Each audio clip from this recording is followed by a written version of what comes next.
Coming up on October 25th at the MGM Grand Garden Arena in Las Vegas, United States, Sebastian Fundora will be making his third defense of the WBC World Super Welterweight Championship against former WBC and WBA Unified Champion Keith Thurman.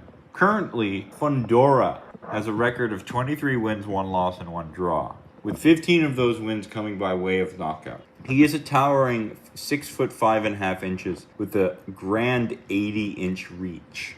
He is 27 years old and has just entered his prime and is looking to make his mark on the super welterweight division. On the other hand, Keith Thurman has a record of 31 wins, 1 loss, and 0 draws. 23 of his wins come by way of knockout, and his only loss is to the great Manny Pacquiao in a close 12-round affair. He is 5'9.5" with a 69-inch reach, coming off of a comeback win against Brock Jarvis. Currently, however, Fundora is on the best run of form in his career. This is following the Tim Tszyu split decision, in which he won a very, very close contest. A contest where I do think Fundora was lucky. The fact that the fight wasn't stopped via technical draw after the third round is actually surprising to me. And personally, I'm a little bit disappointed that they didn't stop that fight, and it almost indirectly kind of ruined Tim Tszyu's career. Nonetheless, following the split decision, Fundora fought Chordale Booker, knocked him out in 4 rounds, and rematched Tszyu, stopping him or retiring him in 7 rounds. He knocked down Tszyu in round 1, but this was not a Tszyu that was the same fighter he had fought the first time. And although a credible win, I would say that in the case of Tszyu, we can't necessarily say Fundora was the best fighter. Now, I'm not trying to disrespect Fundora, but we do have to mention the state of Tszyu in both fights. Aside from this, Fundora's best win is against Erickson Lubin. That is really his best win. He fought a very good Erickson Lubin, a fight in which he was they were very close on the cards, and Fundora was down in round 7, Lubin down in round 2. But Lubin quit on his stool and lost that fight. Following this Lubin win, he had another good win against Carlos Ocampo, and then he had the upset loss against Brian Mendoza, in which he was knocked out. He was rocked and knocked out. Now, many have said the reason why Fundora has been having a lot of scares in his career was because he's a tall fighter that doesn't utilize his attributes very well. Well, I don't think Fundora's chin is the best. It's not a glass chin, but it's not anywhere near an iron or granite chin at all. And Fundora definitely has a great amount of vulnerability with the right combination of punches. Keith Thurman, on the other hand, is, to me, a former great of the sport. He, if he had not lost to Pacquiao, I think would have had a much more successful career. He has notable wins over Sean Porter, Danny Garcia, Mario Barrios, Robert Guerrero, Josito Lopez, Luis Cazalo, Julio Diaz. Some of these wins are solid world level, European level, fringe world level wins. But he has 2 elite wins.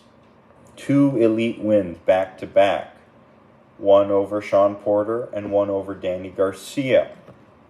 Thurman was on a very good run of form at one point. And I think a lot of people forget just how good Keith Thurman was. The problem, however, is the amount of injuries Thurman had following his Manny Pacquiao fight.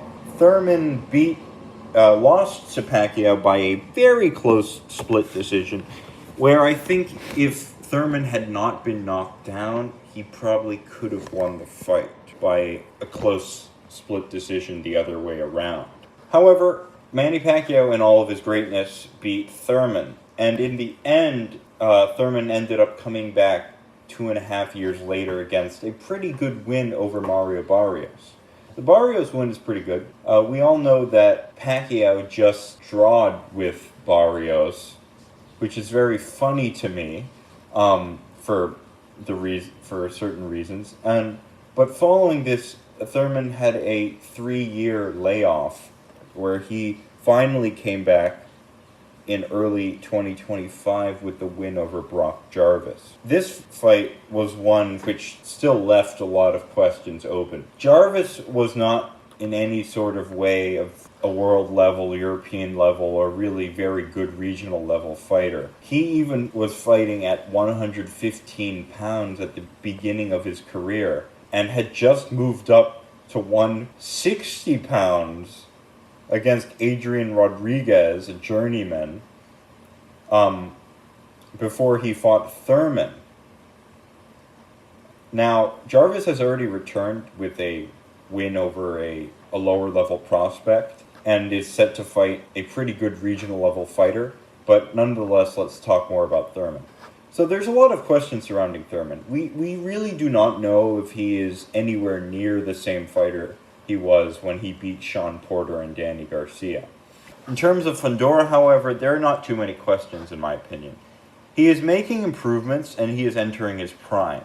And Thurman has never fought someone like Fundora because no one in the super welterweight division except Zhu and all the other Fundora opponents have fought Fundora. Mendoza beat Fundora by a very good knockout and was seemingly winning that fight. But considering the fact that there are so many questions underlying Thurman's stamina, bodily status, possible speed disadvantages, and the stylistic matchup he has to face against Fundora, I have to go with Fundora winning by a pretty comfortable unanimous decision.